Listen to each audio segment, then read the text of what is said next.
अशोक खरातच्या घरझडतीमध्ये मालमत्ताच्या कच्च्या नोंदी आढळून आल्याची सूत्रांची माहिती आहे।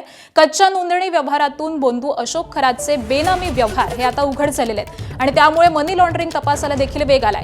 ईडी आणि आयकर विभागाच्या धाडीमध्ये 10 कोटींच्या प्रॉपर्टीशी संबंधित महत्त्वाची कागदपत्र ही जप्त करण्यात आलेली आहेत आणि फसवणूक आणि खंडणीमधून मिळवलेला पैसा हा जमिनीमध्ये गुंतवल्याचं प्राथमिक तपासामध्ये निष्पन्न झालंय। 500 रुपयांच्या स्टॅम्पवरती व्यवहार करण्यात आलेत। नोंदणी न करता मालमत्ता स्वतःच्या नावावरती घेतल्याचे पुरावे देखील या तपासामध्ये आढळून आलेले आहेत। शेल कंपन्या, बनावट व्यवहार आणि नोंद न केलेल्या उत्पन्नाचे धागेदोरे, बँक खाती, सीडीआर आणि आयकर रिटर्नची छाननी ही सध्या सुरू झालेली आहे। तर खरात विरोधामध्ये तपासाचा फास हा आवळत चाललेला असून मनी लॉन्ड्रिंगचे आणखी गुन्हे दाखल होण्याची शक्यता ही देखील वर्तवली जाते।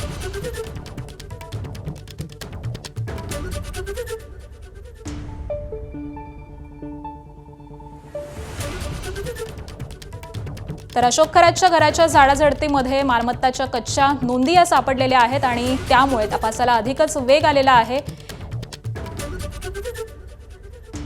आणि याच सगळ्या संदर्भामध्ये आपण अधिक माहिती जाणून घेऊयात। आमचे प्रतिनिधी मुकुल कुलकर्णी सध्या आपल्या सोबत आहेत। मुकुल, खरं तर या तपासाला दिवसेंदिवस अधिकच वेग येताना दिसतोय, नवनवे पुरावे सापडतायत। खरातच्या घराची झाडाझडती घेण्यात आलेली आहे, यामध्ये काय आढळून आलंय? जी 2 ते 3 दिवसापूर्वी ईडीच्या माध्यमातून झाडाझडती घेण्यात आलेली होती, त्यामध्ये कोट्यवधी रुपयांचे त्याचे प्रॉपर्टीचे कागदपत्र आढळून आलेले आहेत। 10 कोटीहून अधिक रुपयांचे कागदपत्र होते। त्यामध्ये बहुतांश कागदपत्र हे लीगल नसल्याचं, बेकायदेशीर असल्याचं निष्पन्न झालेलं आहे।